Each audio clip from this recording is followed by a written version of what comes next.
जय हिंद। चलिए आज हम पढ़ेंगे ब्रह्मपुत्र नदी के बारे में, ब्रह्मपुत्र रिवर सिस्टम। जैसा कि हमने पिछली वीडियोस में गंगा नदी को पढ़ा, उससे पहले इंडस नदी को पढ़ा, तो आज हम पढ़ेंगे ब्रह्मपुत्र नदी को। और ये भी कहाँ से निकलती है? हिमालय से। तो हम हिमालयन रिवर्स को पढ़ रहे हैं जिनमें हम दो नदियां कंप्लीट कर चुके हैं। आज बारी है ब्रह्मपुत्र नदी की। तो चलिए सबसे पहले बेसिक सी बातें करते हैं कि ब्रह्मपुत्र नदी है, आपने नदी के बारे में सुना होगा कि आपने हिमालय से निकलने वाली गंगा के बारे में सुना है, इंडस ब्रह्मपुत्र के बारे में सुना है, और सिंधु नदी के बारे में भी सुना है। तो ब्रह्मपुत्र नदी, पहली चीज आपको याद रखनी है कि कहाँ है हमारे देश में ब्रह्मपुत्र नदी, कहाँ से आती है, कितनी लंबी है, ये सारी चीजें आपको बिल्कुल बेसिक चीजें होती है एक नदी के बारे में, वो आपको वैसे ही याद रखनी है। ठीक है, चलिए स्टार्ट करते हैं ब्रह्मपुत्र नदी के बारे में। ठीक है, तो ब्रह्मपुत्र नदी जो है हमारी rises in Tibet east of Mansarovar. पहली चीज, ब्रह्मपुत्र नदी कहां से निकलती है? ब्रह्मपुत्र नदी तिब्बत से निकलती है। ये जो इंडिया है हमारा, आपने ईस्ट वाला इंडिया देखा होगा, बांग्लादेश के आसपास वाला जो एरिया है वो हमारा ईस्ट इंडिया कहलाता है। यहाँ ऊपर जो एरिया है, जो तिब्बत वाला एरिया है, सिर्फ जो चाइना के अंडर में है, तो तिब्बत के मानसरोवर से निकलती है। एक मानसरोवर झील आप पढ़ चुके हैं, इंडस का भी हमने यहां से ओरिजिन पढ़ा था, और हमने सतलुज का भी पढ़ा था। तो उसी एरिया के पास से इंडस इस तरफ बह जाती है। तो क्या हम ये कह सकते हैं कि ये जो मानसरोवर लेक है ये बॉर्डर डिवाइड का काम कर रहा है? हाँ, कर रहा है, क्योंकि इसके ईस्ट में, वेस्ट में एक नदी बह के जाती है जिसे हम कहते हैं इंडस, और ईस्ट में एक नदी आ रही है जिसे हम क्या कहते हैं? ब्रह्मपुत्र। ठीक है, चलिए तो पहली चीज कहां से निकलती है? मानसरोवर लेक। ब्रह्मपुत्र नदी कहां से निकलेगी? मानसरोवर लेक। ठीक है, और ये पैरेलल टू द हिमालयाज। आपने पढ़ा होगा फिजिकल ज्योग्राफी में कि इस तरफ क्या है? हिमालय माउंटेन्स है।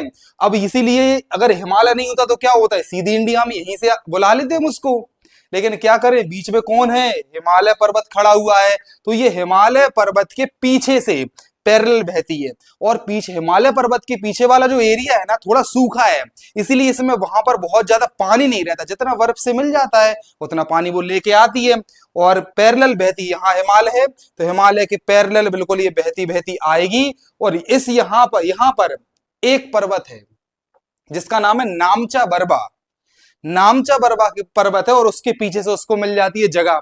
तो ये उसी के जस्ट पीछे से घूम के यू टर्न लेके इंडिया में आ जाती है। ठीक है, तो आपने क्या देखा? ब्रह्मपुत्र नदी कहाँ है? मानसरोवर झील से निकलती है। कहाँ बहती है? ये तिब्बत में बहती है।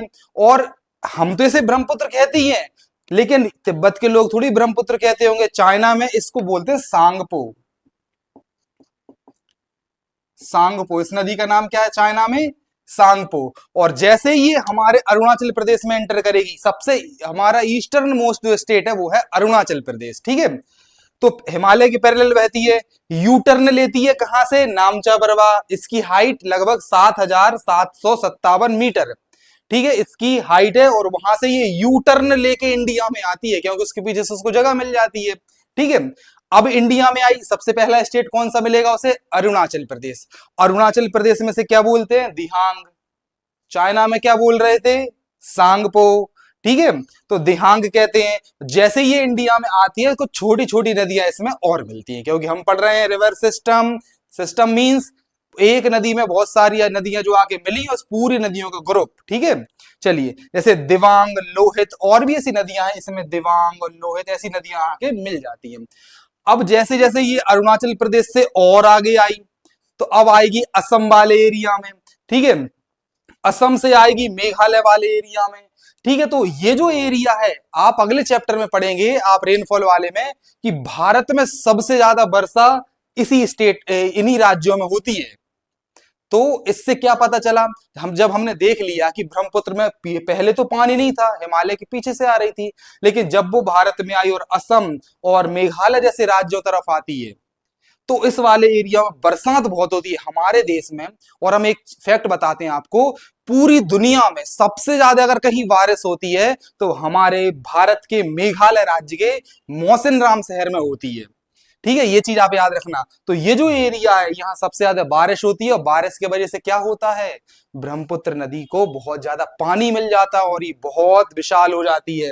ठीक है, हाई रेनफॉल वाले एरिया से आएगी, वाटर कैरी करती है और इसका आकार बहुत बड़ा हो जाता है, इसीलिए हम इसे सबसे चौड़ी नदी भी बोलते हैं, ठीक है।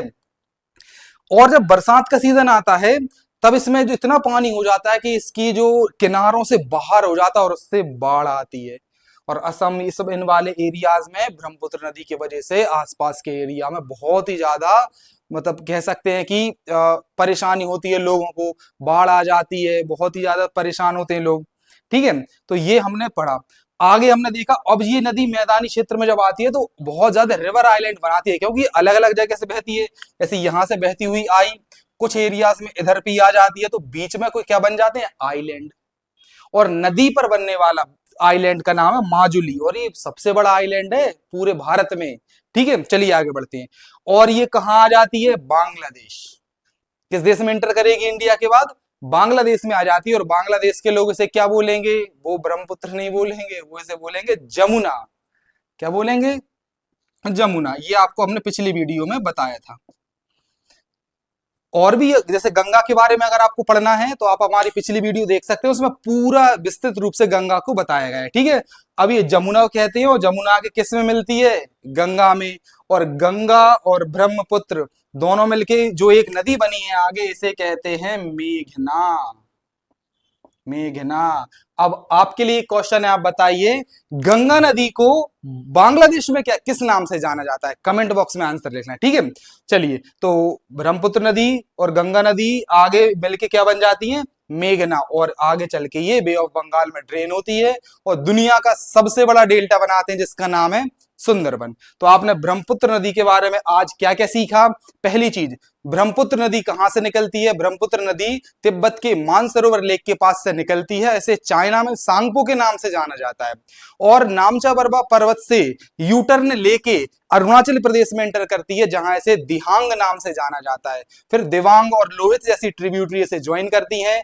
असम से होते हुए ये हमारे मेघालय वाले एरिया से होते हुए आती है, इसीलिए यहाँ बारिश बहुत होती है। बारिश के कारण इसमें पानी बहुत हो जाता है और ये बांग्लादेश में आ जाती है। बांग्लादेश में इसे जमुना कहते हैं, आखिर में गंगा में मिलके इसे मेघना कहा जाता है और ये बंगाल की खाड़ी में ड्रेन हो जाती है। तो ये थी हमारी ब्रह्मपुत्र नदी की कहानी, आप इसको याद रखना। और मिलते हैं नेक्स्ट वीडियो में, ये टॉपिक हमारे यही फिनिश होता है। और अगर वीडियो पसंद आई हो तो लाइक सब्सक्राइब जरूर करना और शेयर भी करना उन लोगों को जिन्हें इस टॉपिक की बहुत ज्यादा जरूरत है। Thank you.